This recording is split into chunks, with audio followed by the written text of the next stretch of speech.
आप हैं SBS हिंदी के साथ।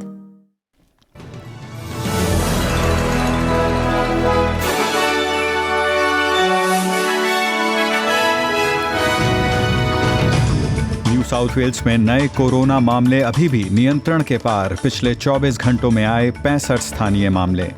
विक्टोरिया में MCG से जुड़े 2 स्थानीय कोरोना मामलों के तार। और ICC वनडे रैंकिंग में पाकिस्तान के बाबर आजम पहले नंबर पर बरकरार, कप्तान विराट कोहली दूसरे नंबर पर काबिज।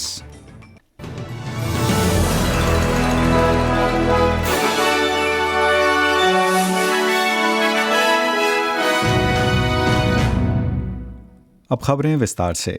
न्यू साउथ वेल्स में बढ़ते हुए कोरोना मामलों के बीच अब विक्टोरिया में भी 2 नए स्थानीय कोरोना मामलों का पता चला है और ये दोनों मामले MCG यानी कि मेलबर्न क्रिकेट ग्राउंड से जोड़कर देखे जा रहे हैं। स्वास्थ्य अधिकारी बता रहे हैं कि दोनों लोगों ने शनिवार यानी कि 10 जुलाई को कार्टन बनाम जीलोंग का AFL मैच देखा, जिसके बाद दोनों कोरोना पॉजिटिव पाए गए। कोविड-19 कमांडर जेरोइन बीमर का कहना है कि फिलहाल पूरे विक्टोरिया के 6,500 से ज़्यादा करीबी संपर्क अब एकांतवास में हैं। This is probably the fastest response we've ever seen to an outbreak that's moving more quickly than we've ever seen here in Victoria, or I suspect anywhere else in Australia. Currently, right now, we have 16 cases in total are associated with these 2 chains of transmission. We have over 75 exposure sites, some of them very large and complex locations. Lockdown के बीच new south Wales में अभी भी रोज आने वाले corona मामले 50 के पार बने हुए हैं। ताज़ा जारी आंकड़ों के अनुसार राज्य में पिछले 24 घंटों में 65 स्थानीय कोरोना मामले दर्ज किए गए हैं। लेकिन राज्य की प्रीमियर ग्लैडिस बेरिज़िक्लिन कह रही हैं कि आने वाले दिनों में रोज आने वाले मामलों की संख्या बढ़ सकती है। आपको बता दें कि ग्रेटर सिडनी 30 जुलाई तक लॉकडाउन में है और कोरोना परीक्षण साइट्स में स्वास्थ्य अधिकारी 24 घंटे काम कर रहे हैं। प्रीमियर बेरिज़िक्लिन का कहना है कि कोरोना मामलों के आंकड़े स्थिर जरूर हो रहे हैं, लेकिन लगभग 28 संक्रामक लोगों के समुदाय में घूमने के बाद कोरोना का खतरा बढ़ गया है। Make sure you stay home and only leave the house if you absolutely have to. Regrettably, a number of people who were infectious in the community were because they went to pharmacists while they had symptoms to get medical attention. They went to GP clinics, they went to GPs. एक nurse और एक मरीज के corona virus से पीड़ित होने के बाद सिडनी के 2 प्रमुख अस्पताल हाई अलर्ट पर हैं। सिडनी के दक्षिण पश्चिम में लिवरपूल अस्पताल में एक गर्भवती महिला बुधवार यानी कि 14 जुलाई को कोविड पॉजिटिव पाई गई। इसी के साथ वेस्टमीड अस्पताल में कोरोना वायरस वार्ड में काम करने वाली एक नर्स भी कोविड पॉजिटिव बताई जा रही है। हालांकि इस मामले से जुड़ा अभी तक कोई और मामला सामने नहीं आया है। अब बात करते हैं क्वींसलैंड की। राज्य में पिछले 24 घंटों में 3 नए स्थानीय कोरोना मामले सामने आए हैं और इसी के साथ 2 मामले होटल संगरोध में भी पाए गए हैं। इन मामलों में से एक 12 साल का बच्चा और उसकी मां शामिल हैं, जो 9 जुलाई को ब्रिस्बेन के लिए उड़ान भरने से पहले सिडनी के क्वारंटीन में थे। इसी के साथ ब्रिस्बेन अंतर्राष्ट्रीय हवाई अड्डे पर काम करने वाली एक 40 साल की महिला भी कोविड पॉजिटिव पाई गई है। ऐसी जानकारी सामने आई है कि इस महिला को कोरोना वैक्सीन की दोनों खुराकें मिल चुकी हैं। प्रीमियर एनेस्टेसिया प्लाशे का कहना है कि इस वक्त सुरक्षा उपाय ज़रूरी हैं, इसलिए दक्षिण पूर्व के हिस्सों के लिए मास्क पहनने के नियम को बढ़ाया जा रहा है। Okay, so that is to avoid a lockdown. We just want to make sure we get on top of those cases, and we want to make sure that we keep everybody safe. So another week of wearing masks, but it's the right thing to do. एक राष्ट्रीय सर्वेक्षण से पता चला है कि कई बुजुर्ग ऑस्ट्रेलियाई एस्ट्राजेनेका से अलग टीके की प्रतीक्षा कर रहे हैं, लेकिन स्वास्थ्य विशेषज्ञों ने चेतावनी दी है कि वैक्सीन कवरेज फिलहाल कम है। The Australian bureau of statistics ने रिपोर्ट किया है कि 50 से 69 साल के 35% लोग एस्ट्राजेनेका वैक्सीन नहीं चाहते, इसलिए उन्होंने अब तक टीका नहीं लिया है। वहीं 26% 70 साल से ज़्यादा लोग किसी और वैक्सीन का इंतज़ार कर रहे हैं। आपको बता दें कि ऑस्ट्रेलिया में कोविड-19 से होने वाली मौतों में लगभग 93% 70 या उससे ज़्यादा उम्र के लोग हैं और लगभग 99% 50 या उससे अधिक आयु के थे। ऑस्ट्रेलिया की बेरोजगारी दर जून में गिरकर 4.9% पर आ गई है और आपको बता दें कि ये एक दशक में पहली बार 5% से नीचे आई है। यहाँ ये बताना ज़रूरी है कि इस दर में ये लगातार 8वीं मासिक गिरावट है और मई में ये 5.1% पर थी। ऑस्ट्रेलियन ब्यूरो ऑफ स्टैटिस्टिक्स का कहना है कि जून में लगभग 30,000 नौकरियां पैदा हुई, लेकिन बेरोजगारी की दर 0.5% बढ़कर 7.9% हो गई। फेडरल कोषाध्यक्ष जॉश फ्रीडेनबर्ग का कहना है कि इस संख्या में विक्टोरिया में हालिया लॉकडाउन का असर दिखता है, लेकिन न्यू साउथ वेल्स में चल रहे ताज़ा लॉकडाउन का प्रभाव इसमें अभी नहीं है। Our economic plan is working. There are more people in work today than before the pandemic began, and our economy is bigger today than before the pandemic began. And we have maintained our AAA credit rating. अब खबरें भारत से।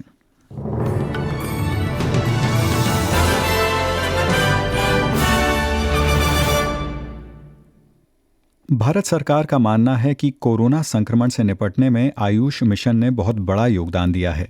इसलिए केंद्र सरकार ने फैसला लिया है कि इस मिशन को 2021 के बाद भी जारी रखा जाएगा। केंद्रीय सूचना और प्रसारण मंत्री अनुराग ठाकुर ने मीडिया कर्मियों को संबोधित करते हुए कहा, देश विदेश में आयुष मंत्रालय के अंतर्गत की जाने वाले जो और कदम हैं उनको और मजबूती कैसे मिले, इसके लिए आज निर्णय किया गया है कि नेशनल आयुष मिशन को वित्तीय वर्ष 2021-22 से लेकर 2025-26 तक जारी रखने का निर्णय किया गया है। इसके अंतर्गत कुल खर्च 4,607 करोड़ रुपया 5 वर्षों में किया जाएगा। इस योजना के क्रियान्वयन से आयुष प्रणाली की शिक्षा और प्रशिक्षण का विस्तार किया जाएगा। नागरिकों को आयुष प्रणाली के माध्यम से प्रिवेंटिव और प्रोमोटिव एस्पेक्ट्स और होलिस्टिक हेल्थ केयर का लाभ उपलब्ध कराया जाएगा। भारत में कोरोना संक्रमण के काबू में आने के बाद प्रतिबंधों में ढील देना जारी है। मध्य प्रदेश के मुख्यमंत्री शिवराज सिंह चौहान ने घोषणा की कि कक्षा 11वीं और 12वीं के लिए स्कूल 25 जुलाई से 50% क्षमता के साथ फिर से खुलेंगे। अभी कोरोना नियंत्रण में है, परिस्थिति पर हम पूरी तरह से नजर रखे हुए हैं। अभी रोज पॉजिटिव प्रकरण 20 के आसपास पूरे प्रदेश में आ रहे हैं। बाकी गतिविधियां हमने चालू की है। तीसरी लहर से निपटने की हम तैयारी कर रहे हैं, सारी सावधानियां रख रहे हैं। हम परिस्थिति पर पूरी नजर रखते हुए अब विद्यालय महाविद्यालय खोलने की प्रक्रिया को प्रारंभ करें। उसके पहले चरण के रूप में हमने तय किया 25-26 जुलाई से जो सोमवार से सप्ताह प्रारंभ होगा, उसमें 50% क्षमता के साथ हम 11वीं और 12वीं के विद्यालय प्रारंभ करेंगे। इसका अर्थ ये होगा कि अभी सप्ताह में 4 दिन 2 दिन एक बैच आएगा, 2 दिन एक बैच आएगा, क्योंकि सावधानी अभी जरूरी है। सुनते हैं डॉलर का हाल।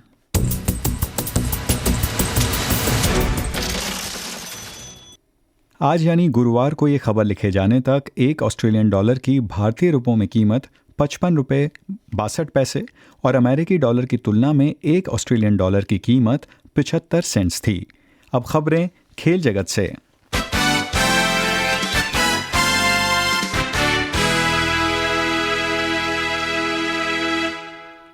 आईसीसी ओडीआई रैंकिंग में पाकिस्तान के बाबर आजम टॉप पर बने हुए हैं, वहीं दूसरे नंबर पर भारत के विराट कोहली मौजूद हैं। इसके अलावा तीसरे नंबर पर भारत के रोहित शर्मा को जगह मिली है। आपको बता दें कि वनडे रैंकिंग में भारत के 2 खिलाड़ी विराट कोहली और रोहित शर्मा ही अपनी जगह पहले 10 में बना पाने में सफल रहे हैं। लेते हैं मौसम की जानकारी। बात करते हैं कल यानी शुक्रवार को देश के प्रमुख शहरों के मौसम के हाल की। शुरुआत करते हैं पर्थ से, जहां कल बारिश के साथ तेज हवाओं के चलने की संभावना है। यहां का अधिकतम तापमान रहेगा 18 डिग्री सेल्सियस और न्यूनतम तापमान रहेगा 10 डिग्री सेल्सियस। एडिलेड का हाल भी कुछ ऐसा ही रहेगा। यहां का अधिकतम तापमान रहेगा 14 डिग्री सेल्सियस और न्यूनतम तापमान रहेगा 9 डिग्री सेल्सियस।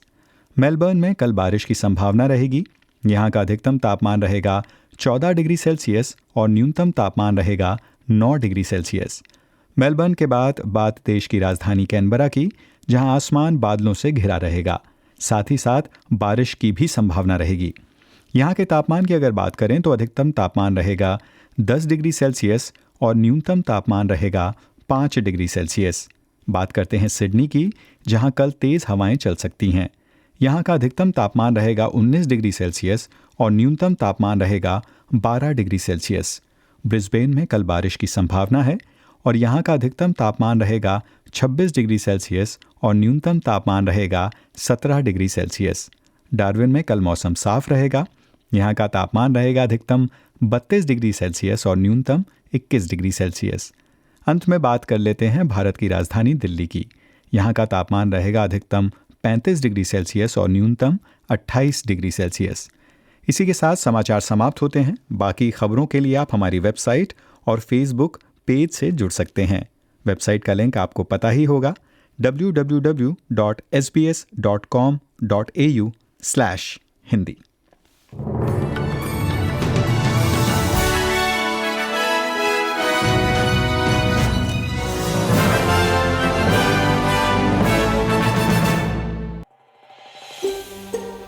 ऐसी ही और कहानियाँ सुनना चाहते हैं?